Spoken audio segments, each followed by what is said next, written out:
தேவனுடைய பெரிதான கிருபையினாலும் பரிசுத்த ஆவியானுடைய வழி நடத்துதலோடும் வசனத்தின் ஆதாரத்தோடு கூட நாம் மலை பிரசங்கத்தை குறித்து தியானித்துக் கொண்டு வருகிறோம். கர்த்தர் ஒவ்வொரு நாளும் வித்தியாசமான ஒவ்வொரு காரியங்களினாலே நம்மை நிரப்புகிறார். அதற்கு ஆதாரமா எடுத்து வாசிக்கலாம். மத்தேயு 5வது அதிகாரம் 1வது வசனத்தை ஒருவர் வாசிக்க நாம் யாவரும் கேட்கலாம். அவர் திரளான ஜனங்களை கண்டு மலையின் மேல் ஏறினார். அவர் உட்கார்ந்த பொழுது அவருடைய சீஷர்கள் அவரிடத்தில் வந்தார்கள். ஆமீன். வாசிக்கப்பட்டதான வசனத்திலே அருள்நாதர் இயேசு கிறிஸ்து அவர் திரளான ஜனங்களை கண்டு மலையின் மேல் ஏறினார்.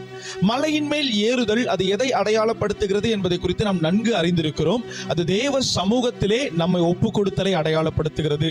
ஆமீன். கர்த்தருடைய பாதத்திலே நாம் காத்திருக்குதலையும் கர்த்தருடைய பிரசன்னத்திலே நாம் அமர்ந்திருக்குதலையும் மலை ஏறுதல் அது அடையாளப்படுத்துகிறது. ஒரு ஆமீன் சொல்ல கேட்கலாமா?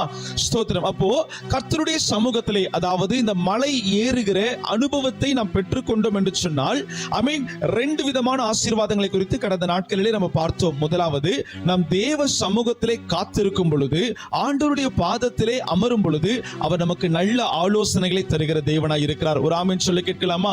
சங்கீதம் 32:8 படி, நான் உனக்கு போதித்து நீ நடக்க வேண்டிய வழியை உனக்கு காண்பிப்பேன், உன்மேல் என் கண்ணை வைத்து ஆலோசனை சொல்லுவேன். அப்ப ஆண்டவருடைய பாதத்திலே நாம் காத்திருக்கும் பொழுது அவர் நமக்கு போதிப்பார், ஆலோசனை சொல்லுவார், நடக்க வேண்டிய வழியை அவர் நமக்கு காண்பிப்பார். ஒரு ஆமீன் சொல்ல கேட்கலாம்.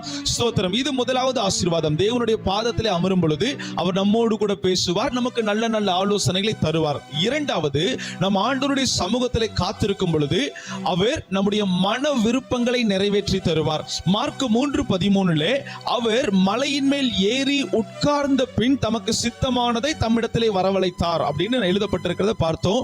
அப்போ மலையின் மேல், அதாவது தேவ சமூகத்திலே நாம் ஏறி காத்திருக்கும் பொழுது, ஆண்டவருடைய பாதத்திலே நாம் அமர்ந்திருந்து ஜெபிக்கும் பொழுது நம்முடைய இருதயத்தில் இருக்கிற காரியங்களை ஆண்டவர் கைகூடி வர பண்ணுவார். பக்கத்துல கைகளை பிடித்து சொல்லுங்க, உங்களுடைய மன வாஞ்சைகளை கர்த்தர் நிறைவேற்றி தருவார். ஹல்லேலூயா.